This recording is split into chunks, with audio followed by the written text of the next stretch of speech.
Well, hey, good morning. And I think we're going to get catted this morning. And this is a bit different. Yep, this is still my Sunday breakfast thoughts. And prove it, here's my cup of coffee. And any minute now, here's going to be my cat, I think. Come on, come and talk. Come on, put an ear up. Come on. No, no, I think you might get the back end of a tail. Oh, well, there you go. No, she's decided we're not worth talking to, so that's fine. So hang on a minute while I just get sorted here and die of coffee. But hopefully this will all be absolutely brilliant. Now, where am I? Well, actually, I've got a bit of a project going this week, and it's all about how real am I actually being?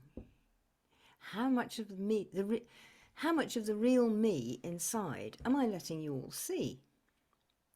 Now that's really important for me in my job as a coach, and in being a teacher, and in writing, and in speaking. I mean, who wants to listen to or work with a cardboard cutout of a person? I wouldn't. So likely nobody else does either. So, what's the real me? Well, actually, I'm an ever-changing person. I'm a person who grows every day. And at the heart of me, I have some deep core values. So what are those? Nature. You probably all guessed that one. Mother Earth, Father Sun, and the whole universe. Yeah, I like the whole thing, not just Mother Earth. Yeah, I'm living on Mother Earth right now, that's fine.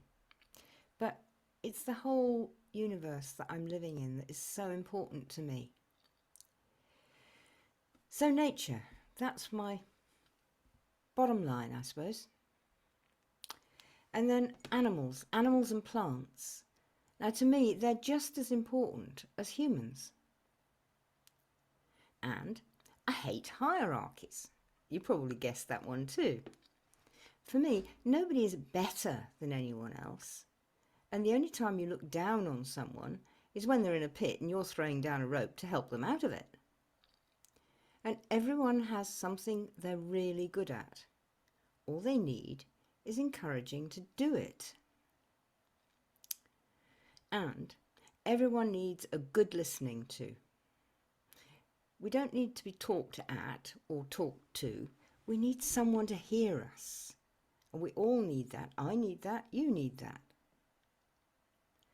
And the writer's maxim, which works so well for me all the time, and the writer's maxim is show, don't tell. So I try to live my life and be what I want other people, what I want everything to be. I try to be all of those things, and I try to show it so that people see it and feel it off me. They don't just have to hear my words. Goodness knows how I'm doing this morning with that. But that's me. And those are my 7 deadly sins, if you like. And it all set off because yesterday a friend put up a post that took me right back to when I was at uni and to an ancient song by the Doors. Come on, baby, light my fire. And it's the words of that song that really she hooked into for me, and they're part of being real. In fact, they are about being real, and they are about helping people to move on and get into being what they really want to be, a really authentic, really themselves. So just quickly, here's the words, and now I'm not going to sing them. I can't do things like that. So, you know that it would be untrue. You know that I would be a liar if I was to say to you, girl, we couldn't get much higher. The time to hesitate is through. No time to wallow in the mire. Try now, we can only lose, and our love become a funeral pyre. So come on, baby, light my fire. Come on, baby, light my fire. Try to set the night on fire. Well, let's try and set the day on fire too, all right? But seriously, that really hit home to me. That is what I do, or what I want to do, what I try to do, how I try to help people, is light their fire. Come on, you've got the passion in you. You've got it there. Maybe you've buried it, but you've got it there. And it's like, come on, girls, we know we can go much higher. We know in our bones that that's true. We know that we should stop hesitating. We don't need to hesitate anymore. We don't need to wallow around in where we have been and where we are. And that if we do that, our whole lives and our businesses and all our relationships do just become a funeral pyre. So come on, girls, come on, everybody, let's all light our fires. Let's get our passion back, because our passion is our spirit and our soul. It's what set us off. It's what gets us started on the projects, on the things we love. And now we can fire it up even more and fly even higher. If there's no drive and no passion, no va-va-voom, as my friend said, then there isn't anything much there. We're two-dimensional, cardboard cutout. And we can lose that drive and that passion. We lose it very often when well, let's try it with business first. We work flat out at our businesses. We're trying to do everything we possibly can to make them work. And it becomes a treadmill, and we become like that hamster. We're just going round and round. And the same thing happens in our relationships, all of them. Business, friends, and personal and deep partner relationships. And I've been through those too. And they happen when you start taking anything for granted. We know that in personal relationships, and everybody talks about the honeymoon period and, oh my God, he's so hot, she's so hot, oh, I can't live without them, oh, I want every moment to spend with them, etc. All of that stuff. And it's gorgeous, it's beautiful. Hopefully we've all had some of it. And then it dies away. And it dies away because we're not concentrating on it anymore. And we feel we can't concentrate on it, not as we did, because we've got to go to work, we've got to earn the money, we've got to pay the rent, we've got to pay the mortgage, we've got to look after the kids, we've got to buy the new clothes, we've got to get this, that, and the other thing. So we've got all these gotta on the top of us, all these need to. And we don't have any time for the passion. And that happens just as much for our businesses. Oh, business is working fine, it's just trugging along, it's going along fine, it's just chugging along, it's just chugging along. Maybe it is. Mine was. And it was fine. But I was chugging along and I wasn't being there. I was just plodding along day by day. And so I decided to change. In fact, as you all know, because I'm all in my Otherworld gang, they sort of put a boot up my backside and said, you got to change. You are being boring. You are same old, same old. Stop it. Get out. Move.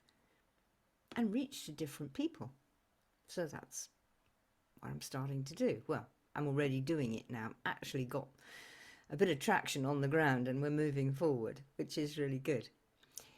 And we all need to do that. We all need to spark ourselves up.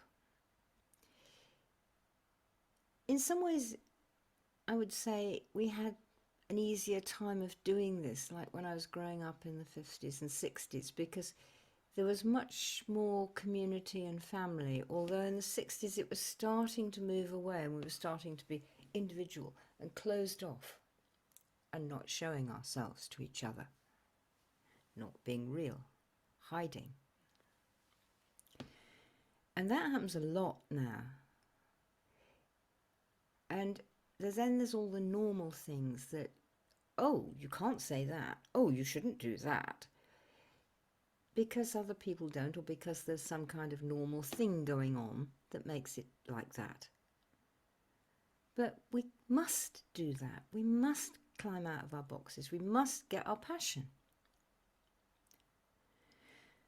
So as we're working and plodding and going along, all the passion sort of goes and dies out. We forget it. We push it aside. We hide it in the cupboard. Put it on the back burner. But it's that passion that keeps us alive and sparking. It gets us excited and it makes us exciting. And it's actually our spirit. It's our soul. But we get all stuck and ploddy and down. And when it's all stuck and frustrated like that, it's like our car. We need a service. We need to actually take the car in for a service and get the oil changed and get all the bits looked at and cleaned up and sorted out. And we need to do that with ourselves. And I'm not actually sure that any one person in the whole world, possibly even not the Dalai Lama, in fact probably not him because he never says so, not one of us can do it on our own. We need a co-pilot, as Snoopy used to say. We need someone to talk it through with, or to listen while we talk it through. And that's the thing again, back to the listening. We need a listener. We need an intelligent listener, an on-the-ball listener, a listener who's listening to us, not trying to work out how they can answer us. And that's a service. And that's part of what coaching does. At least for me, it's a lot of what coaching does. We help the person who comes to us to re-find their spark, find their passion, find their spirit. And I call it a soul retrieval, because that's what we used to call it in the old magic ways that I was brought up in. So how do you do this? What's part of what you do in a soul retrieval? And no, it won't be like you've learned in the magazines or the books or the whatever, or possibly the courses that you go on. What it really is about, and this is what we were taught way back in the 50s and 60s when I was growing up in the village on the edge of Exmoor. And the old people there used to teach us this. It's about taking off your masks. And to take them off, of course, you've got to find out what they are and realise that you're actually wearing masks. That takes a bit of going. And as you find them, and you sort of line them up, this is my work mask, this is my kid's mask, this is my partner mask. You start thinking, do I need to wear this? Do I need to wear it sometimes? Do I need to wear it all the time? So you're not doing all this kind of stuff unconsciously, you're working it out for yourself. And some of them you might think, actually, I don't know why I'm wearing that one because I really don't want to, I really don't need to. So you work that out. And so you start to reveal your real passion, the real you inside, the power that is you, that is your soul. And it's your soul that lives in this flesh and blood body of mine and yours. It's what makes it alive, what actually enables it to live. And it's part of your power. It's your soul that powers you through these things, that gives you the passion. And so you need to make friends with it again. You need to dig it out of the cupboard and stop hiding it in the cupboard under the stairs like Harry Potter. Dig it out, make friends, and work with it. So that's another part of what the MOT, the soul retrieval MOT of the coaching that I do gives you. And it really helps you to work not just with your brain, because everybody works with their brain too much. It helps you to work with your heart and with your guts and with your intuition. So you get put back together, all the pieces of you, and they're all there, all of them working together. And it helps you to become really comfortable with who you are, with who you have been, with your past, because it's your past that's made you into the person you now are, able to do all the things that you can do. And you become comfortable with your present, where you actually are. Yes, you want to move on from it, that's fine, but you're happy that I'm here and this is a solid base and now I can move on. And you can work out your future. And you're happy in your own skin. And that's all the stuff for me that having a personal and spiritual MOT, a soul retrieval, is about. If that feels good for you, book a call with me. The link's on my website. Love to have a chat with you. See you soon.